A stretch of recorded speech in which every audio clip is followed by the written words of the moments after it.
The massive chamber of the Galactic Council buzzed with activity as delegates from 100 worlds gathered for what they thought would be another routine meeting.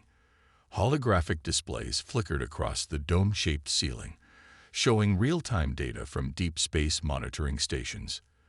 The usual chatter about trade routes and border disputes filled the air until a junior analyst rushed into the chamber, interrupting the proceedings. "Honorable council members," the young Zextarian's voice quivered, their crystalline form reflecting the chamber's lights. "Our long-range sensors have detected an unknown fleet entering council space through the Orion Arm sector." The council chamber erupted in murmurs. The Orion Arm had long been considered a backwater region, home to pre-spaceflight civilizations not worth much attention. High Commander Vexthor of the Vraxian Empire, towering over most other delegates at nearly 3 meters tall, raised one of his 4 hands to silence the chamber. "Show us the sensor data," he commanded, his deep voice echoing off the chamber walls. The ceiling display shifted, revealing grainy images of several ships moving in perfect formation. What caught everyone's attention wasn't their formation, but their size.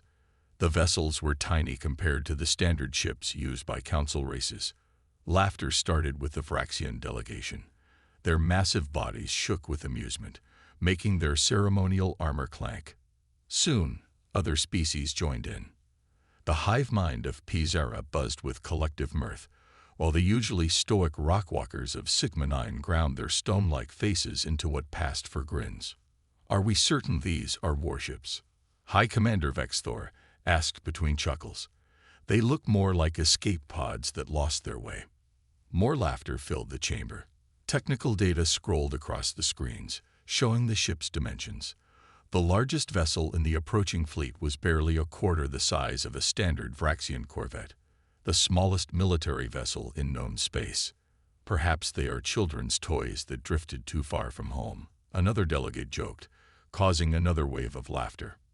Among the amused delegates, one figure remained quiet. Ambassador Sarah Chen of Earth sat in her chair, maintaining a diplomatic posture. She wore a simple blue uniform with Earth's insignia, a rising phoenix against a field of stars. A slight smile played at her lips as she watched the council's reaction. "The preliminary scans show active power signatures," the junior analyst continued, trying to maintain professionalism despite the jovial atmosphere. "They appear to be fully crewed vessels with functional weapons systems, though their design is unlike anything in our database." "Weapons systems." High Commander Vexthor wiped tears of amusement from his eyes. "What do they plan to do? Tickle our ships into submission?" The Council's intelligence chief, a member of the data-focused Quantum Collective, floated forward in their containment field. "Initial threat assessment rates these vessels as negligible. Their size alone suggests technological inferiority. We recommend sending a standard first contact delegation to guide these newcomers into proper civilization." Ambassador Chen finally spoke, her voice calm and measured. "Perhaps we should not be so quick to judge based on size alone, honored colleagues." She stood, smoothing her uniform. "After all, the smallest seeds often grow into the mightiest trees." The Vraxian commander waved dismissively with 2 of his hands. "Philosophy will not change physics, Ambassador. A small ship is a weak ship. This is universal truth." Chen's smile didn't waver. "Universal truths," she said softly, "have a funny way of being neither universal nor true." She sat back down, watching as the council continued to joke about the approaching fleet. Only the most observant delegates noticed that the small smile never left her face, and that her eyes held a gleam of something that might have been amusement or anticipation. In the depths of space, the human fleet continued its approach, their small size masking capabilities that would soon shock the galaxy to its core. 3 days after the council meeting, the massive Vraxian diplomatic vessel Star Dominance approached the human fleet. At 2 kilometers long, it dwarfed the largest human ship, which measured only 400 meters. Captain Cathor stood proudly on his command bridge, His forearms crossed behind his back as he prepared to show these primitives how a proper spacefaring race conducted itself. "Open communications," he ordered, adjusting his ceremonial armor. "Let's educate these newcomers." The main screen lit up, showing the interior of the lead human vessel. Captain Sarah Martinez sat calmly in her command chair, her posture relaxed but professional. The bridge behind her was surprisingly small and minimal compared to the Vraxian's Grand Command Center. "Greetings, tiny vessels," Cthor said in the standard council language. "I am Captain Cthor of the mighty Vraxian Empire. We have come to welcome you to civilized space." His tone carried the same kindness one might use when speaking to a child. Martinez's response came in perfect Vraxian, shocking Cthor and his crew. "Thank you for your welcome, Captain. Would you like to see what these tiny vessels can do?"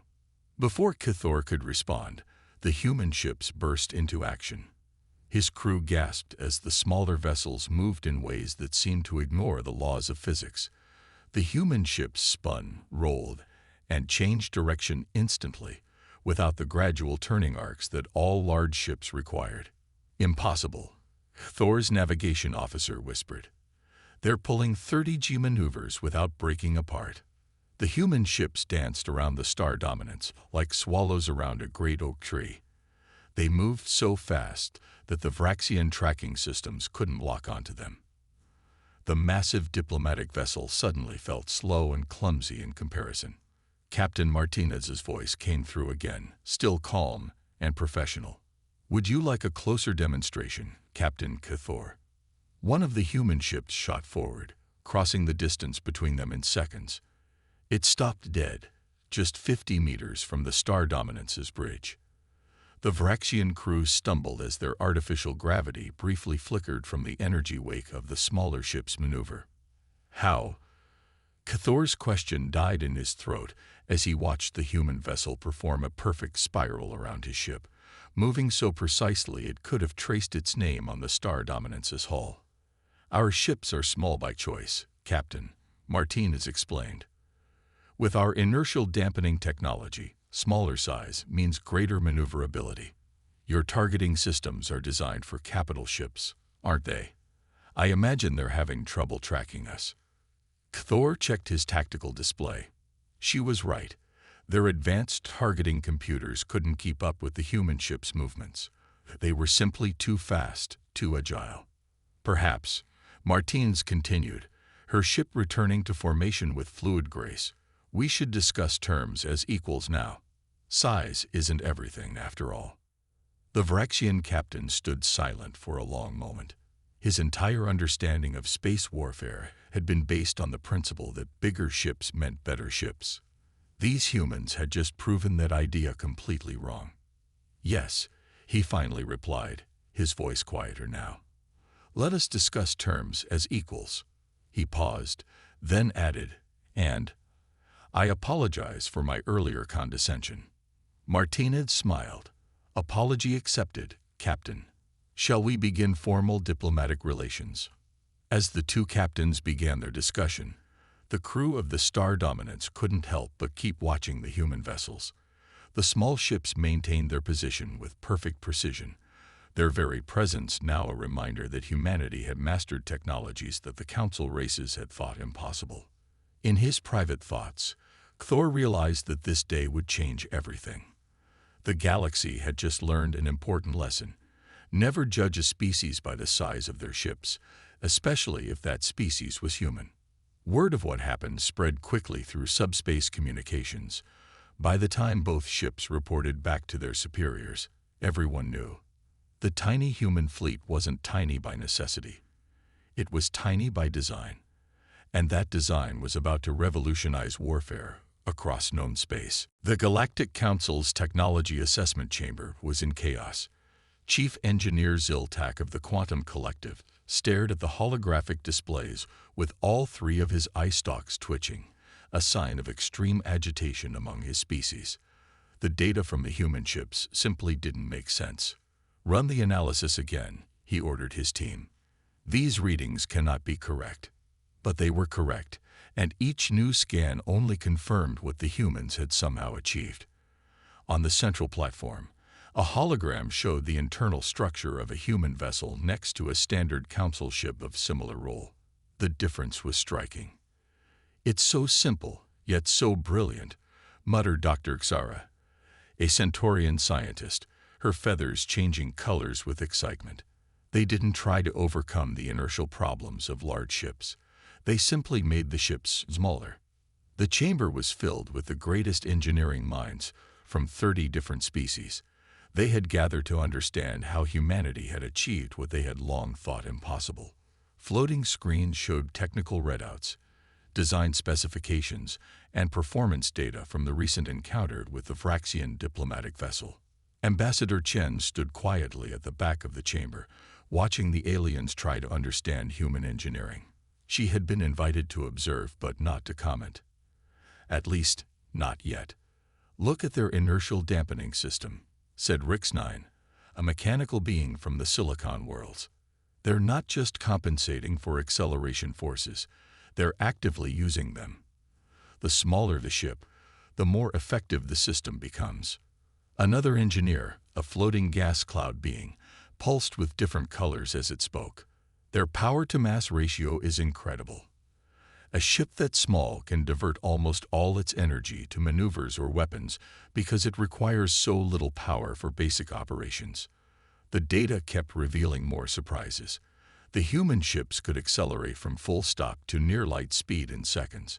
They could change direction instantly without tearing themselves apart.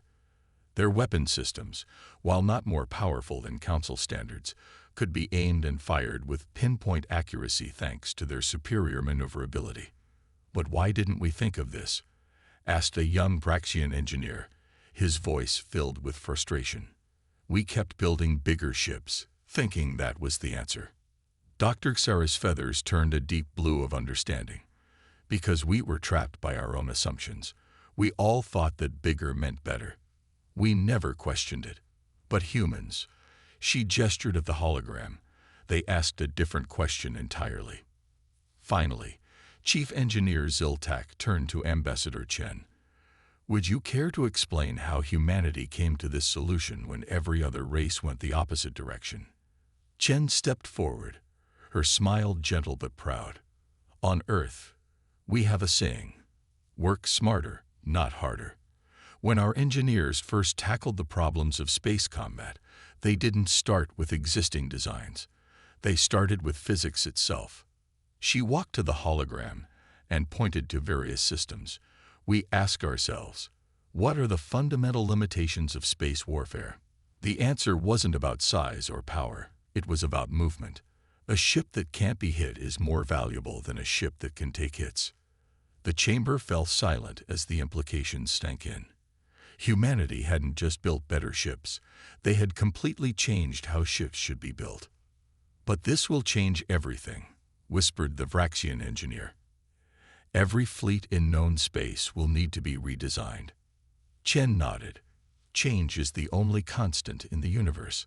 The question is, will you resist it or embrace it?" As if to emphasize her point, a new hologram appeared, showing one of the human ships performing its dramatic maneuvers around the much larger Vraxian vessel. The assembled engineers watched in silence, their previous understanding of spacecraft design crumbling before their eyes. In the weeks that followed, shipyards across the galaxy began receiving orders for smaller, more agile vessels. The age of massive capital ships was ending, and a new era of space warfare was about to begin, one that humanity had started with their tiny fleet. High Commander Vexthor paced in his private chambers aboard the Vraxian flagship, Empire's Glory. His pride had been wounded twice now, first by the humans' diplomatic display, and then by their engineering revelations. He had spent 3 days drafting the perfect response. "Send the challenge," he ordered his communications officer. "Let's see how these human ships perform in actual combat conditions." The challenge was transmitted across all official council channels. The Vraxians demanded a ceremonial fleet engagement, a traditional way for new species to demonstrate their military readiness. They would deploy their finest battle group, 15 massive warships, each one a kilometer long and armed with the latest weapons. The news spread quickly through Council space. Thousands of observation vessels gathered at the designated coordinates, safely outside the combat zone. Representatives from every major species wanted to witness this historic battle. Ambassador Chen received the challenge during a council session. She read it quietly, then passed it to her datapad. The other delegates watched as she pressed a single button, sending humanity's response. The council chamber's main screen lit up with the reply. The humans would send 5 ships. Just 5. Laughter erupted again, but this time it was nervous. Everyone had seen what human ships could do, but surely 5 against 15 was suicide. Even with their superior maneuverability, the humans would be overwhelmed. "They're either very brave or very foolish," muttered a Centaurian delegate. "Perhaps they are both," replied a Silicon World's representative, its crystalline form glittering. "But I suspect they know something we don't." The day of the challenge arrived. The Vraxian battle group took position, their massive ships forming a perfect arrow formation. Their black and gold hulls gleamed in the light of the nearby star. Each ship bristled with weapon ports and launch tubes. The human vessels appeared from hyperspace at exactly the agreed time. They were so small compared to the Vraxian ships that many observers had to enhance their viewing screens to see them clearly. The 5 ships formed a simple line formation. High Commander Vexthor stood on his bridge, all 4 arms clasped behind his back. "Let them see the true might of a proper fleet," he announced to his crew. "Prepare to begin on my mark." On the lead human ship, named Swift Justice, Captain Martinez sat calmly in her command chair. Her crew worked quietly at their stations, each movement precise and practiced. "All ships report ready," her tactical officer announced. Martinez nodded. "Remember your training. Size means nothing. Speed is life." The space between the fleets was filled with tension. Observation vessels adjusted their sensors to record every detail of the upcoming battle. This would be a turning point in galactic military history, one way or another. An ancient Vraxian war horn sounded across all channels, signaling the start of combat. "Begin the dance," Martinez ordered softly. The human ships shot forward with impossible speed, but instead of charging straight at the Vraxian fleet, they split apart in 5 different directions. Each ship moved in a pattern that looked random but was carefully planned. "Lock weapons," Vexthor commanded, but his gunners were already struggling. The human ships moved too fast for their targeting systems to track. The observers watched in stunned silence as the tiny human vessels began their attack run. They moved like dancers in a deadly ballet, their small size and incredible speed making them nearly impossible to hit. The battle was about to begin in earnest, and despite the massive difference in fleet sizes, many observers were no longer certain who would emerge victorious. They had learned not to underestimate these humans and their tiny ships. As the first shots were about to be fired, one Centaurian observer noted to another, "Today, we will either see the end of human arrogance or the beginning of a new age in space warfare." The first shots from the Vraxian fleet lit up space like artificial stars. Massive energy beams and plasma torpedoes filled the void, creating a deadly web of fire. But the human ships moved through this deadly network like birds through a forest, never staying still long enough to be hit. "Impossible," shouted a Vraxian gunner as his targeting computer failed again. "They're moving faster than our systems can track." Captain Martinez's voice came over the command channel, calm as ever.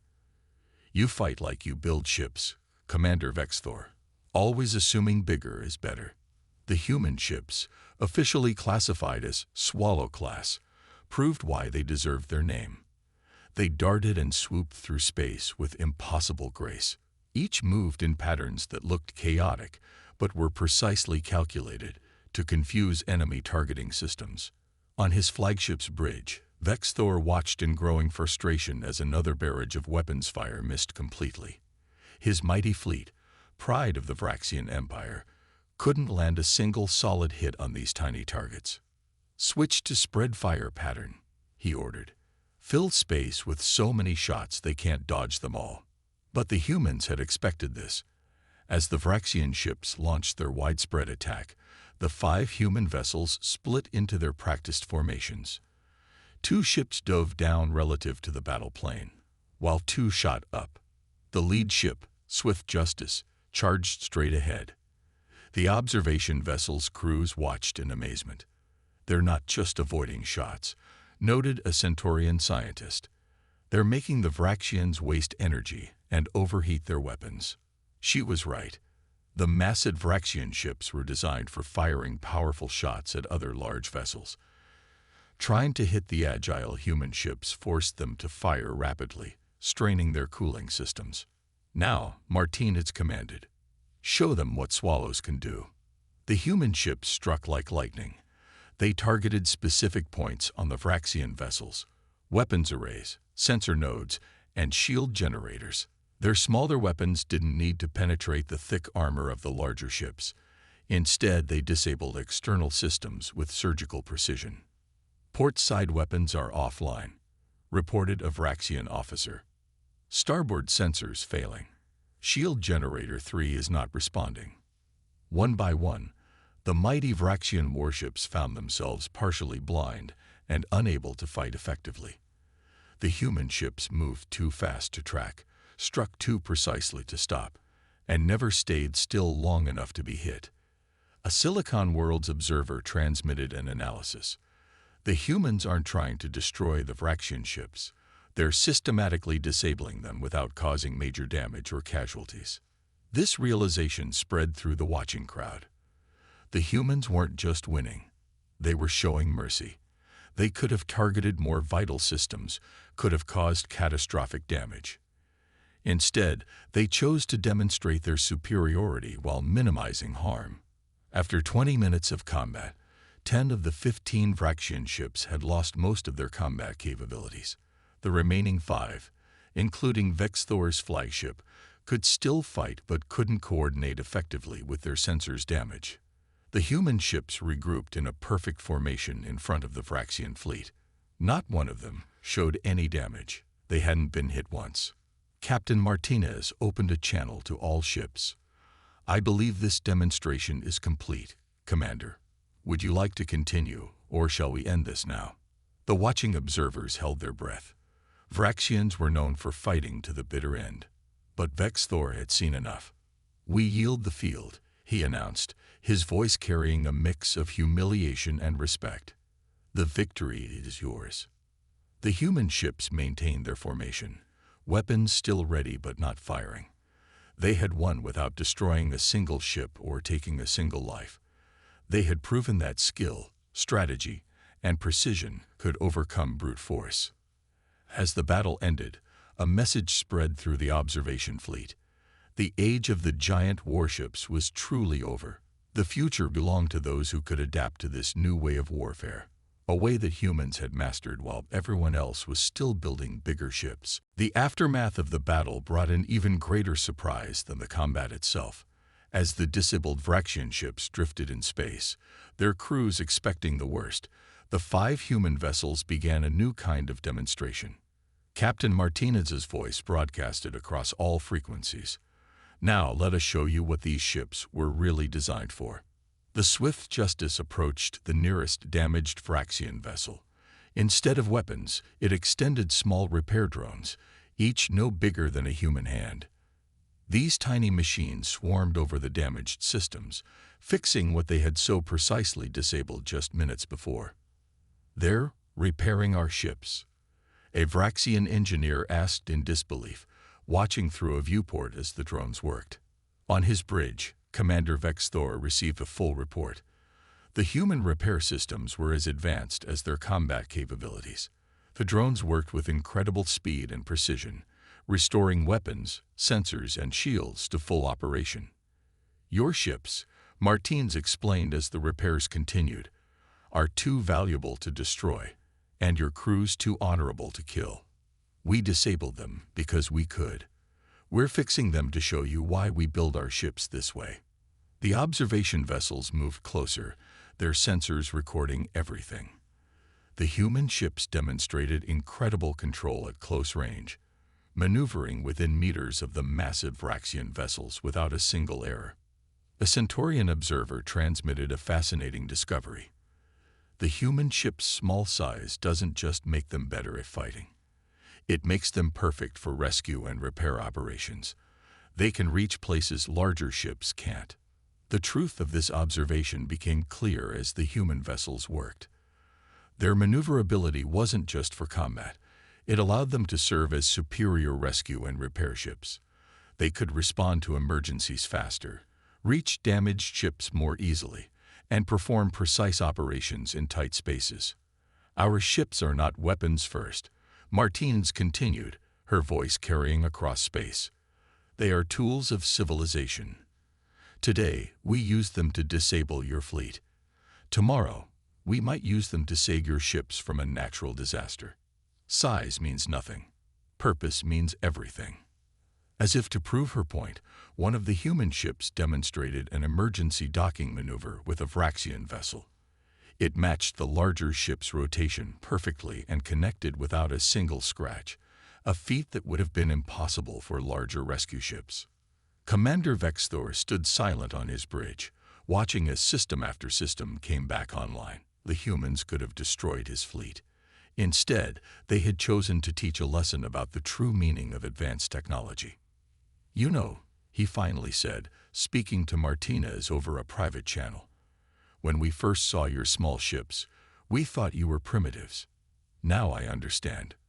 We're the primitives, thinking that bigger weapons mean greater civilization."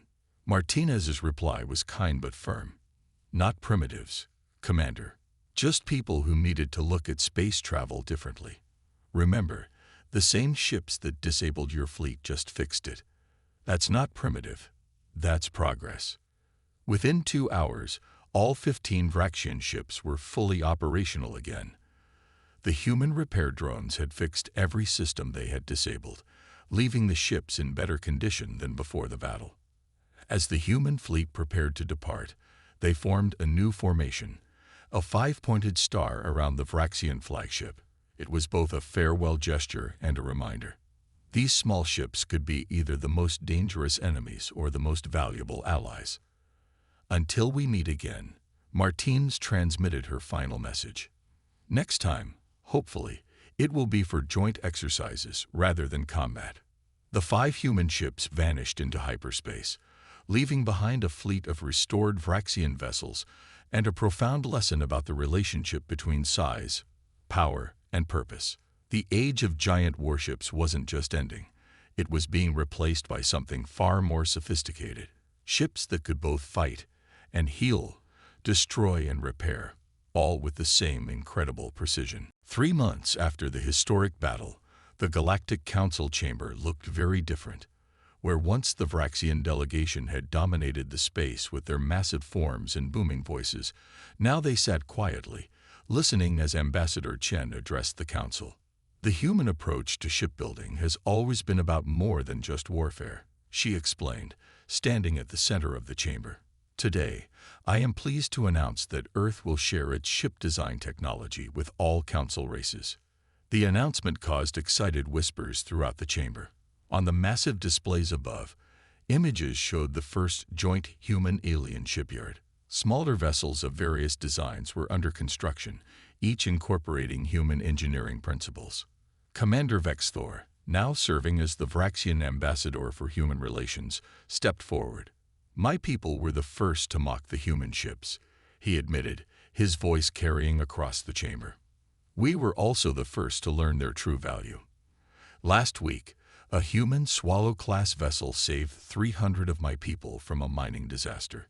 Their ship reached places our rescue vessels could never have entered." The displays changed to show footage of the rescue. A human ship, darting through a collapsing mine structure, using its superior maneuverability to reach trapped miners. The same technology that had made it deadly in combat had made it invaluable for saving lives. In the past 3 months, a Centaurian delegate added, "Human-designed ships have conducted 47 rescue operations, established 32 new trade routes, and prevented 3 potential pirate attacks. all because they can go where larger ships cannot. The Silicon World's representative glowed with excitement. Our first joint design vessel will launch next week. We call it the New Perspective Class. Small, agile, and capable of both defense and humanitarian missions. Ambassador Chen smiled as she watched the Council's enthusiasm. The same beings who had once laughed at human ships were now competing to incorporate human design principles into their fleets. But the greatest change, she continued, isn't in our ships. It's in how we think about space travel. Size no longer equals power. Efficiency, precision, and versatility are the new measures of advancement. The chamber's displays showed a final image. A fleet of new ships, built by various council races using human principles. They were all smaller than traditional vessels, but their designs showed unique adaptations for each species' needs. The stars are vast, Chen concluded, but the spaces we need to reach, the places where people need help, where resources need to be transported, where peace needs to be kept. These spaces are often small. Our ships reflect this understanding. Commander Vexthor rose again, his massive frame somehow seeming more humble than before. 3 months ago, I commanded a fleet that was humbled by human ships. Today, I command a new fleet, built with human principles. We are stronger not because our ships are bigger, but because we finally understand what the humans knew all along. The true measure of civilization isn't in the size of its weapons, but in the wisdom of their use. The council chamber erupted in applause. Above them, the displays showed human ships and their new council counterparts working together across the galaxy, rescuing, trading, protecting, and exploring. The age of the giant warships had ended not with a battle, but with an understanding.